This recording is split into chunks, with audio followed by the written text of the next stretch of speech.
यह एक ऐसा शैतान का खेल है जिसमें दो खिलाड़ी कार चलाते हुए एक दूसरे से सवाल पूछेंगे और अगर गलत जवाब दिया तो कार की गति तेज हो जाएगी और मोड़ आने पर कार की गति तेज रही तो कार में रखा नाइट्रोग्लिसरीन के हिलने से कार और चालक दोनों ब्लास्ट हो जाएंगे, जिससे बचने के लिए खिलाड़ियों को अच्छी ड्राइविंग स्किल्स और विरोधी को फंसाने की चाल आनी चाहिए। खेल शुरू होते ही बुढ़ा अपना पहला सवाल पूछता है कि वो कौन से हाथ में बंदूक रखता है, लेफ्ट हैंड में या राइट हैंड में। लंबे बालों वाला आदमी सोचता है कि बंदूक को लेफ्ट हाथ में रखने के बजाय राइट हैंड में रखना ज्यादा आसान है। तभी उसकी गाड़ी के टायर के नीचे एक पत्थर आने से नाइट्रोग्लिसरीन हिल जाता है। कार चलाते हुए सोचना ज्यादा खतरनाक था। फिर बिना किसी सुराग के उसका जवाब होता है राइट हैंड में। तभी शैतान अपना फैसला सुनाते हैं कि बुढ़ा दोनों हाथों में गन रखता है, जिस कारण गलत जवाब देने से आदमी के कार की गति दुगनी हो जाती है। इस खेल में कुल 3 सवाल थे, जिसमें बुढ़ा एक अंक जीत चुका था। अब आदमी के सवाल पूछने की बारी थी। वो सड़क के किनारे की दुकान को देखकर पूछता है कि क्या इस बंद जगह पर चॉकलेट है। हर खेल में शैतान वास्तविक दुनिया को बदल देता था, जिस कारण जंगल में चॉकलेट का होना संभव नहीं होना चाहिए। पर बुढ़े ने याद किया कि वो अभी एक दुकान से गुजरा था जहाँ चॉकलेट हो सकती थी। वो हाँ में जवाब देना चाहता था। तभी उसे याद आया कि उस दुकान पर किराए का बोर्ड छपा था। इसका मतलब दुकान खाली है जिसमें चॉकलेट नहीं हो सकती है। इसलिए बुढ़े का जवाब ना होता है, लेकिन उसका जवाब भी गलत निकल जाता है। दरअसल यह इस आदमी की चाल थी। वो जानबूझकर दुकान के पास सवाल पूछता है ताकि बुद्ध कंफ्यूज हो जाए, क्योंकि असल में चॉकलेट उसके जेब में थी, जिससे दोनों बराबरी पर चल रहे थे। तभी अगली मोड़ पर बुढ़ा हॉर्न बजाकर आदमी का ध्यान भटकाने की कोशिश करता है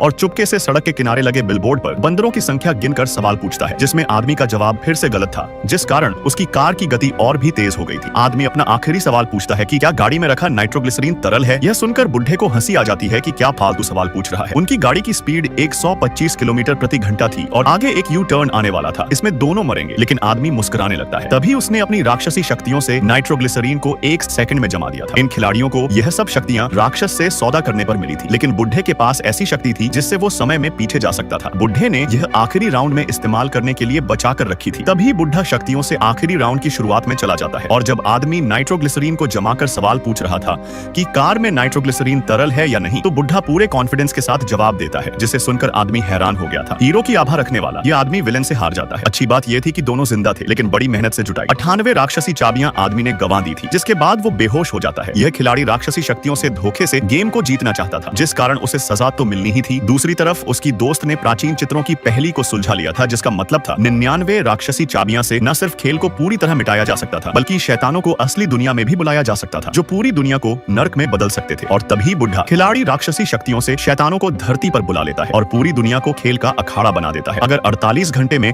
इस शैतान के जादू को कोई नहीं तोड़ पाया तो जल्द ही 1/3 मानवता मिट जाएगी।